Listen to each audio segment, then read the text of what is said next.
Wondering how you can become better at running your business? Entrepreneurship can be stressful. There's too much to do and not enough time. If you're isolated in your daily decisions, have no fear. Success and balance are possible. Welcome to the Small Business Answer Man podcast, where you master the art of running a successful business using practical advice from experts who want to help you succeed. Now, here's your host, Gary Wilbers. Welcome. We're glad to have you back again this fourth quarter. I told you my goal this quarter was trying to find guests that really set the foundation for the rest of this year, but then really propel you in for 2025.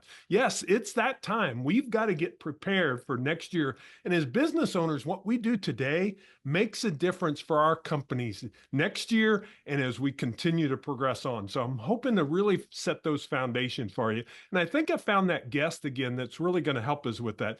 Curtis, will you share with our listeners what problem will you help them solve? I spend a lot of time with people that are dying and people that are in crisis in life. And when you do that, you get to figure out what it is that people regret. And that for me is one of the biggest pieces of this, whether it's a business, whatever it is that our ambition is aimed towards. It's how to keep your faith at the center and make sure that you don't have regret at the tail end of whatever it is, whether it's your life or your business or parenting, whatever it is, that you have that piece going into knowing that you spent your time doing what was most important and most valuable. Oh, this is going to be a great conversation because I love when we intersect our business and our faith and making sure we have that as a core component. Curtis Hunnicutt is with us today. He's a dad of three, and he's married to a Swede that he met while he was in Australia. Matilda and Curtis started a church in Maryland in 2017. As the church grew, Curtis worked in a leadership development role for their church network while consulting businesses on growth and team development. In 2022, they felt a call to travel the U.S. in a fifth wheel, meeting missional church planners around the country to get a better understanding of what God was doing. This led to the founding of the Oasis Project, a nonprofit that helps businesses get on mission through supporting and starting missional churches and developing sustainable mission projects. Their family is now living in Sweden to start a church in their home near Matilda's family, and they hope to see a missional church movement across the U.S. and Europe. Curtis is the author of the Millennial Manifesto, The Paradox Progress of the E Word, an evangelistic manifesto. Kurt, it is great to have you on the podcast. Welcome. Man, it's great to be here. I appreciate it. Well, let's talk about that. You talked about the problem of solving, really trying to get that piece in that midsection of where your faith and your business comes together on that. So I think one thing that may help people really kind of understand that, because you took a kind of a big risk and a big leap of faith yourself. And maybe if you share some of that biggest risk that maybe you've taken, that'll give them some context of our conversation today. Yeah, absolutely. I think spending a lot of time with people that are, whether they're starting businesses, whether they've had their business for a while, and especially Christian business owners that try to put my faith at the center of everything I do. Typically what happens is, especially if somebody's, like, we keep Jesus we say he's in the passenger seat, but really he's like gagged in the trunk. He's not allowed to talk. We just kind of pull him out when we need him. But how do you keep that at the very, very center of everything you're doing? And as I'm spending time with a lot of these business owners and leaders, what I'm finding is one of the biggest challenges is as soon as they take a step and they let Jesus out of the trunk and they're like, all right, I'm going to let you drive. Their expectation is everything's going to just be up and to the right. And then the moment it's not, they panic and they take the wheel back and they kick him out of the car, And so for us, everything was kind of like going great. We had a house in the city I grew up in.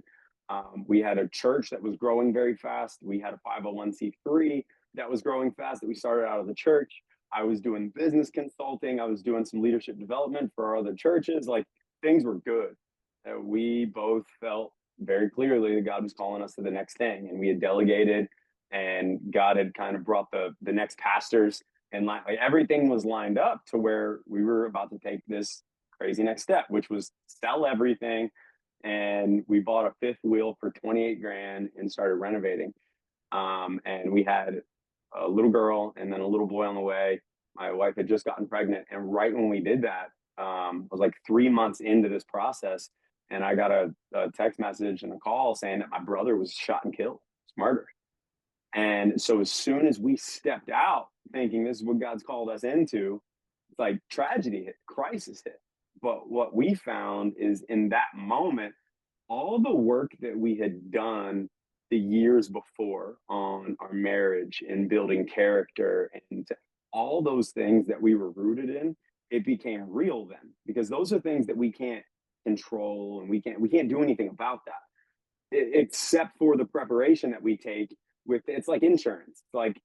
It's like insurance that you're absolutely going to have to use one day. It's like I am paying into this thing every week, every month, every year, and I'm not seeing anything out of it until I need it. And so it was all those things that was built into our family and into our character. It came to light when that happened. So I think that's been one of the biggest pieces of this is we stepped out and then we had tragedy hit, but then we watched God come through over and over and over again. I can tell you story after story of how he came through and what he did with our family that strengthened our family, but also led to a year and a half later what ended up becoming the Oasis Project, which is our main focus right now. Yeah, that's kind of interesting because I think the thing is we always think it's going to be easy, you know, Yeah. especially when we say, oh, we're stepping into what God is calling us to do. And business owners have felt that feeling. And then they've had that feeling the same way. I like how you said they put their hands back on the steering wheel and it's like, okay, God, I've got this, I don't need you, I've got to control this situation. And as business owners, let's be honest, most of us are pretty controlling because we've created things that have done that. So I guess one of the questions I would ask you is, as we kind of look at this and somebody's really kind of wanting to take their vision, maybe they haven't yet, that they've not brought the faith into their business, or we can use it as the example of someone that has some, but they're still in the backseat or, as you said, in the trunk yet. How do I free up that time to really get that vision for my business of what I want to really create and then start putting that into action? Because that's the challenge is we have great thoughts, but putting it in action becomes our challenge and really to take that vision to the next level like you were talking about. And one of the things that I always thought was so interesting, I can't remember how many years ago I read it, but it was something on Warren Buffett. And it was talking about his process for setting goals and how he focused on the essentials.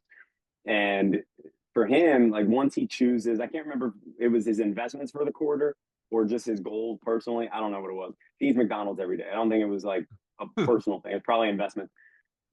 But everything that he chooses, once he chooses it, everything else goes on a list that's called avoid at all costs. Like I'm staying away from this no matter what. And I think that what typically happens is like one of my friends that I've been working alongside for the last 4 years, 3 years in his business, he was in construction and his construction business was great because he had great relationships and he did great work.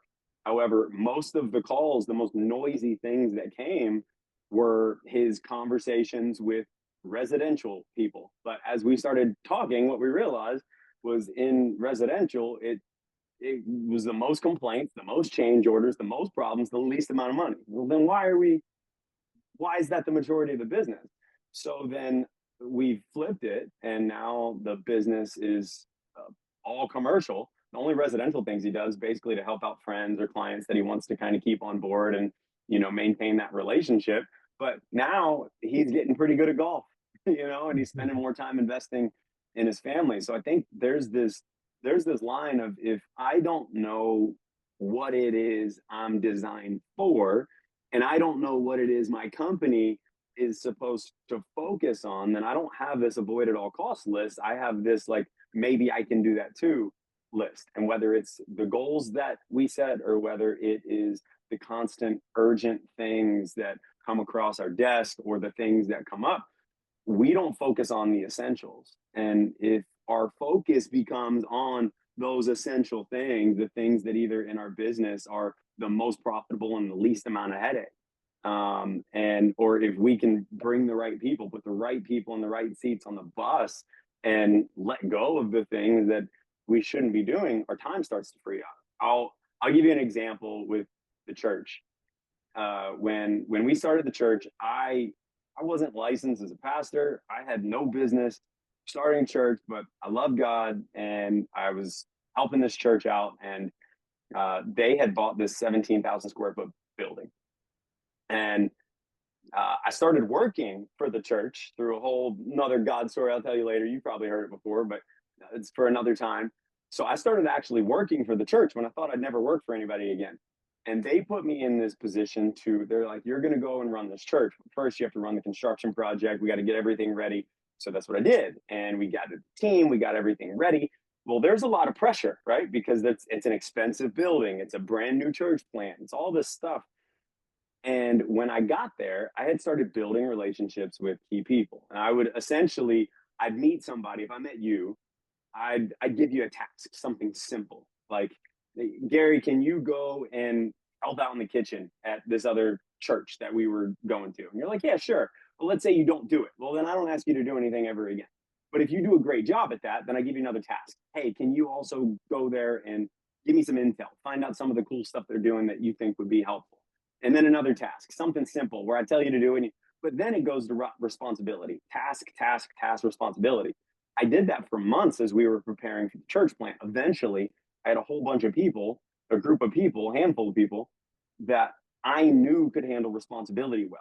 Because not only did you do the thing that I asked you to do, you did it with enthusiasm, you were coachable, but you also came back with a plan of your own on how you would do it. You had initiative.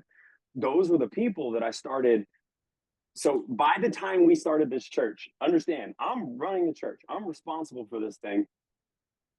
I was not inside. I'm an introvert. Like, I get exhausted having conversations with multiple people or being in crowds. So after church, I'd hang out and I'd talk to everybody. Before church, it was exhausting to have constant conversations. So by the time we started the church, my job on Sunday morning was to sit at the curb, whether it was raining, snowing, whatever, and just wave at people as they came in. That was my job. So no matter what was going on inside, people had to figure out what to do without me. And so having that thing, knowing what I'm good at and what I'm not good at, knowing what's exhausting to me, I did a lot of work that doesn't feel or look like work because you're just identifying these things with people. And it's tedious. I could have built a plan for the kitchen in a day, but Kenny and April, we worked together for multiple weeks. But by the time they did it, I could stand at the curb and wave. So by the time we were ready to pass the church on, everything was already moving in a way. It had a life of its own that didn't have me at the center of every piece of it. Yeah, I love that because that's so important for business owners. I really want to dive deeper into that. We're going to take a short commercial break and we're going to get into that. So stay with us. Are you a business owner striving for balance in your life? Ready to find the answers that are keeping you from reaching your goals? We created the Business Owner's Life Domain Assessment Quiz to help business owners find clarity. You can take our free assessment and unlock what is holding you back. This assessment will gauge your well-being in health, relationships, business, personal goals, and finances. By responding to a few thought-provoking questions, you will gain clarity on what truly matters for your success and fulfillment. Receive your free personalized life domain score, revealing your strengths and areas for improvements. With this knowledge, you will be able to make informed decisions to enhance your well-being and thrive in all aspects of your life. Don't miss this opportunity to excel in your personal and professional endeavors. Take the free Business Owner's Life Domain Assessment Quiz now and unlock your path to a more fulfilling and balanced life as an entrepreneur. Just go to show notes and click the link, Business Owner's Life Assessment. It's free. And now back to the show. Curtis, I really liked what you said there because I really think this is a challenge. And for business owners that's listening, we talked about we're trying to build a foundation so they really can take their business to the next level and really kind of let go of the reins and, really see what is God calling them to do here. But the problem is I hear what you're saying if I'm the one listening, and I'm listening too, because I have some of these same challenges myself, is okay, I hear what you're saying, but man, how do I let go? How do I do that? Because I know you said you sat by the curb, but how in my leadership, I know you looked at some of the traits that they have, but we've got to be better at letting people do it. Plus, let's be honest, that's what the workforce of today wants. They don't want someone demanding control. Absolutely. You've probably heard the story before. I've heard it told in different ways, but excuse me, essentially it was a CEO. I think it was a true story at some point, and then it just got, taken all over the place. But essentially, CEO of a company had this guy went in, he made a mistake, younger guy, made a huge mistake, cost the company millions of dollars. And the dude just knew he was getting fired. So next day he gets called into the boss's office, and CEO looks at him, and before the CEO can even open his mouth, he's like, "Look, I know you're going to fire me, but," and he's like, "Fire you? I just spent $3 million training you. What I fire you for?" Like, there were certain things that were fireable offenses for me. I had somebody that one day, for example, is another church example, but she, in the middle, I'm about to walk up and preach. The church is growing, all this cool stuff's happening. And she was on deck to be the next person to run our whole kids wing, everything that we were doing over there. She was young, she was hungry, she was driven. And this lady that was helping out back there it's not that she was a strong leader, but she just cared about people and she was volunteering to help. But I told that girl, like, hey, you're going to work under her for a while. And after that, you take the reins, but I want you to learn from her. She came up to me, the young girl, right before I was about to preach, and she said, "Hey, I need to leave. We're about to start. We have 2 services. We're about to start." I was like, what do you mean you need to leave?" She's like, "I need to go home." "Why?" "Because I'm frustrated with this other lady." And I was like, "Okay, sure, go home." And she went home. And then the next day I called her. I said, "Hey, can you meet me at the office?" She said, "Sure." And we started walking around the building, and I said, "You're fired." She said, "What?" I said, "You're fired." "What do you mean I'm fired? You left yesterday." "Well, you told me to leave." "No, I said you could leave, and you left. You took your own desire and emotion in that moment and you put everybody else at jeopardy." There were certain things that are like, I knew who I was and we knew the values the church had. There are certain lines you don't cross because those are character issues. If you do that, you're gone because I can't train that. But then there were other things where people constantly made mistakes and screwed stuff up, and it cost time and it cost energy and it cost money. I think the paradigm shift that I had to make when people were screwing stuff up as we were in this process of learning is that I used to, like, back when I was in sales, it was, if I am not doing a activity, if I am not, like, if I'm a construction worker, if I'm not doing the work and making money, it's not like I need to be doing something else, right? If I need to be doing things that are making money, if I'm not in an appointment or making a sales call, that work is not valuable. I had to flip it. No, the work that I would do on myself by hiring coaches, by getting the right people around me, by investing in myself, allowed me to know what I was and was not going to do, what I was and was not going to tolerate, and then exactly what the company was going to be. From that point, everything kind of falls in place because you know who you want and who you don't want. It goes with business, but it also goes with marriage. It was when I found my wife in Australia. I had already decided the character things that I wanted. There were cultural differences, all this stuff. Okay, it helped that she was 5'9" and Swedish and hot. But other than that, like, we had a lot of differences, but the character pieces, I knew that's what I was looking for. I already had it written down. I already knew what I wanted. So I knew that that's like, this is it. I'm good. The long answer to your short question, but I hope it was Well, clear enough. yeah, I think it is because I think it's really knowing thyself. And that's the hardest part. And that's where, to be honest, the spiritual can come in, is if we give ourselves the time and space. And we've talked about that some with some other podcast guests we've had this quarter, is when we work on ourselves, normally our business, our personal life, our marriage, all those, what? They improve. You know, you and I are in a mastermind group together. Why are we in that group? To improve ourselves, not just professionally, but also personally because it makes a difference for the people around us. And that is the message I hope people heard there is, how can I do that? And I think this would be a great time for business owners to really tell themselves over the next couple months, what do I need to do to improve myself to become a better leader? And I'm not talking just in the professional side of things. Yes, in that part of it, but also in your spiritual life, in your family. What do you want them people to say? And, you've talked about it at the beginning. What do people regret at the end of their life? I'm sure Yeah. you've heard plenty of stories that there's a lot of regret. Yeah. And one last thing on this is, if you're trying to figure out what all that means, like, we go and we listen to constant podcasts and constant things, like, where I will take in every person's voice that I can, and I never have silence and stillness for God to be able to speak into my life. I don't make margin for scripture. I don't make margin for God's voice. But one of the things that changed everything for me was realizing that I have a specific design, and there's only the manufacturer knows that design. So there has to be a cork on the amount of information that I take in, knowing that as I go to him, he can reveal these things to me. He reveals it through scripture. He can reveal it through wise counsel. He can reveal it through these things. But also, the biggest thing that I feel like driven people neglect is just that margin with God, to be able to hear from him, to know he's like, he will tell you and he will show you that design if you let him. Yeah, that's so true. And because if we don't take the time, then we don't ever find out. How can, one area I want to talk about, Curtis, because you and I discussed a little bit before, is how can we respond when there's that uncertainty and doubt? Because I know there's some business owners right now, they're frustrated with how their business is going. It may be in their marriage, there's challenges that's coming there. What could you give us as some of that?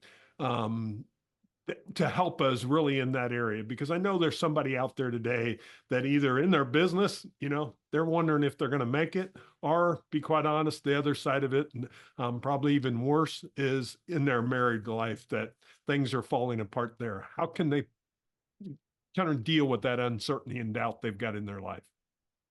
I'm going to be an old man and answer with a story. I know as we start to close this out, um, when I told you, and you know a lot of this story, when my brother was killed. I don't know if you know this part of the story. Maybe you do, maybe you don't. But when my brother was killed, it was I have this. I get up in the morning and I write and I read, and I just try to take margin and time to listen and just let whatever's in here come out.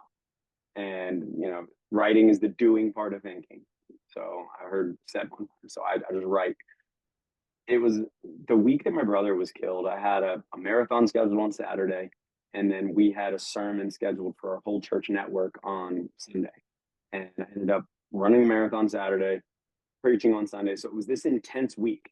But in all that intensity, I felt like there was just this piece that I didn't understand. A lot of uncertainty, a lot of doubt. I just stepped out of everything that was comfortable, everything that was normal. Now my brother's gone. It's complete uncertainty, but I felt guilty because I had this piece that I didn't understand that week. A month later, after all this happened, I'm reading through. I'm pretty nerdy about the way that I plan. So I was going back and reviewing my quarter, planning the next quarter. And as I was reviewing my quarter, I looked through my journal entries, and I saw, I think it was May 9th, 2021, and I wrote this journal entry called Fragile. And I was talking about how fragile the RV was, and how I was just whining about it and complaining. And as I was complaining about it, it kind of morphed into this prayer where I said, well, I guess the rest of my life is just as fragile. I could lose my sister tomorrow. I could lose my mom. I could lose my wife. List all the people that I could lose. And then I said, well, I guess here's what I can do. I guess I can shut up and learn carpentry and figure this thing out. I guess I can love my wife like I'll never see her again. And then I wrote this prayer and I said, thank you for peace. Thank you for clarity. Dude, that was the morning my brother was murdered. I found out the next morning. I wrote that at 5:30 a.m. He was killed at 10:30 at night. I found out the next morning. God prepared me that day.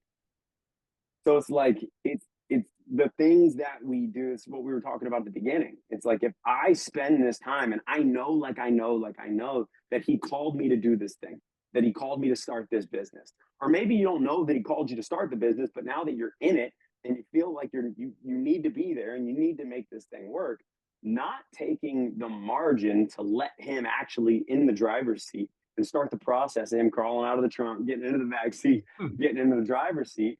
It's like the ultimate way to overcome any kind of doubt and insecurity in your business is to know that he's called you there and to know that he's placed you there. Because you can't then look up at the sky, see all the stars, see everything, see new babies, all the things that people say where it's like, God's real. You can't look at all those things and think that he also can't figure out the finances in your business, or he also can't figure out. So it's going to him for that wisdom, I think, is the ultimate thing for me, that it's allowed us to overcome uncertainty and doubt with even things like moving to this country that love taxes and hate business, right? Figuring all this out. It's a headache, but I have to go back. I was doing it this morning. I have to go back. I'm reading over journal entries from when I moved here, from when we were called here, from the things that he did. And then it reinvigorates you toward what it is you need to do. And you just get refocused and you plow through it. Yeah, well, great advice. I appreciate you sharing that, is really getting to that center, getting that core that we've been talking about, but you got to give yourself time to be able to get there. Curtis, we're coming up on that time, but before we go, I definitely want to share your website. And then I want you to tell us a little bit about this, the oasisproject.church. It's your nonprofit that you're working through right now. Share with us a little bit about that, what that project is, so others know and that they can go to the website. And we're going to share your YouTube channel too, that they can check out. Okay, great. Yeah. So the Oasis Project came about because I had a foot in two worlds. I was in the business world and then I was in the church world. And essentially the reason we started the Oasis Project was to take missional business owners, missional church planters, and bring them together to create sustainable mission projects across the world. So essentially it's an oasis is a thing that brings somebody out of a living hell. And right now, the way that we see church is typically a gathering that we go to on Sunday. And that is the church, and that is my participation. But I'm a history nerd, so the books that I've written and the digging that I've done has found out business has always been the central piece of the church, not just as check writers. It was their brilliance, it was their ingenuity, it was their connections, it was their. So I found all these missional church planters that were serving the poor in all these cool ways. I got a guy that has a doctorate in water policy, and that was a thing. And they do desalination water projects all over the world. He has these tiny little church plants where they meet in jujitsu gyms and coffee shops. They call them grapple chapel at the jujitsu gym. They choke each other, pray, and then serve the poor. But then all the money goes to these water projects. But I knew bringing some of these business owners in, you can make these projects more sustainable. You can make them more financially viable. You can make them last longer. So that was kind of the genesis and the focus behind Oasis. Is I just, in business, they say the bigger problems you solve, the bigger checks you cash. So for me, it was like, I see that kingdom wise. The bigger problems you solve, the bigger impact that you can have. So it was this kind of gap that I felt like I saw in the church. And then the Oasis Project is a attempt to fill that gap. Well, you're doing great work. I appreciate what you're doing. Check out his website, oasisproject.church. We've got it in show notes. He also has a YouTube channel. So if you want to see some YouTubes on it, we're going to put that in show notes. So please check those things out. Curtis, I just appreciate your time. But before we wrap up, I ask every guest this final question. What would be your best advice you would give the business owners? Best advice I would give to business owners is to be able to have the courage to sit down and shut up and let God tell you what it is that he has to tell you. It's the scariest thing in the world not to grind and white knuckle it and keep grinding forward, but it will be the most rewarding thing you ever do. Just sit down, shut up, and let him work. Great advice. And I tell you, what a great time of the year to give yourself some margin, give yourself some space, and really let God tell you what's the direction of your business and where is it going. Some of us are unsure right now. So instead of just being unsure and being frustrated with it, give yourself some of that time and space. Curtis, it has been great to have you on the podcast. I appreciate you so much for saying yes to this. And man, what a great information you shared. And again, oasisproject.church and his YouTube channel will be in show notes. So please check that out. Curtis, thank you for joining us in Sweden today. Thank you, brother. Appreciate it, Gary. I always give an action item. So my action item is pretty simple. It's really what Curtis said at the very end. Give yourself that time and space. Decide how do you want to progress your business forward. And the only way you're going to do that is giving yourself some time and space, allowing God to speak into you. We told you we're going to talk openly about our faith on this podcast. But whatever it is for you, you heard Curtis say, sometimes he's in scripture and then he journals on what he hears. You've got to decide your system. We can't tell you that. We can give you suggestions, we can give you examples, but you've got to decide what that is. So give yourself some of that time and space and see what is being called to you to do next in your business, but also in your life. And that will make a big difference. Thanks for joining us again this week. We'll have another great guest next week. Come back and join us. Remember, if you like this podcast, like it and share it. Let others know about it. That's how we keep growing. Make it a great day. That's all the time we have for this week. To continue your journey, head over to smallbusinessanswerman.biz to access the tools and resources mentioned in today's show. If you enjoyed this episode, please subscribe and share it with someone who would benefit from listening. That's smallbusinessanswerman.biz. Until next time, remember, when you find the right solutions, your business grows, and you get your time back.